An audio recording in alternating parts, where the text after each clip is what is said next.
Circular startups, green supply chain. The fashion supply chain is characterized by short product life cycles, volatile and unpredictable customer demands, tremendous product variety, labor-intensive production, and long supply processes. These distinct features increase the complexity of decision-making in the fashion supply chain. Indeed, we can't neglect that the fashion industry has a broader sustainability issue. Even before the pandemic, the equivalent of one garbage truck of textiles was landfilled or burned globally every second. Furthermore, less than 1% of products are recycled into new garments and, despite efforts by some players, 12% of fiber is lost in production. The customers of the new generation are demanding a totally different approach. The traditional funnel model is over. The customer journey is not any more linear, but continuous and dynamic. There is not a unique model because customer segments are losing their meaning when technology is able to filter by profile, not group.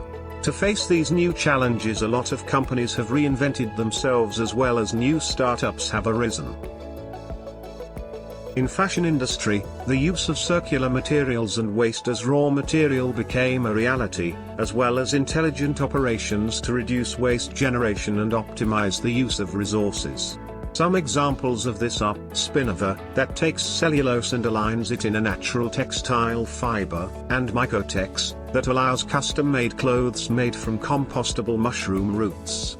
Examples of manufacturing are those of Genealogia, with technologies that enhance productivity, reduce water and energy consumption, and eliminate damaging emissions and waste, and Colorifics, a biological process to produce, deposit and fix pigments onto textiles.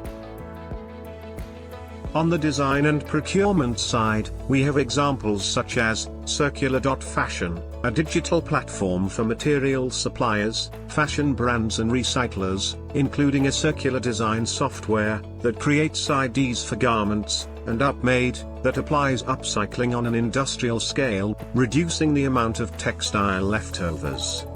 Regarding the transparency, examples are TrustTrace, that also plays a role in traceability with its platform not only product-focused, but also for supply chain transparency, and Raytraced, that offers a software for sustainability management. New business models that focus on recycling are Renewcell, that recycles used textiles with high cellulosic content, like cotton or viscose, to create a replacement for virgin materials like cotton, oil and wood, and Infinite Fiber, that takes piles of cellulose-rich old textiles, and transforms them into premium quality superfibers. Examples of sustainability on the retail side are Circular, with an e-commerce solution that lowers returned clothes bought online, and Reflaunt, that connects brands to the second-hand marketplaces. On a positive note, there are already several companies who strive to move the fashion industry away from the take-make-waste thinking, towards circular strategies which respect all three pillars of the triple top line: economic growth, environmental impact, and social equality. Many consultancy companies, such Accenture or McKinsey, estimate that circularity holds an economic value potential of $30 to $90 billion for the fashion industry. Indeed, it could become the biggest disruptor to the industry over the next decade.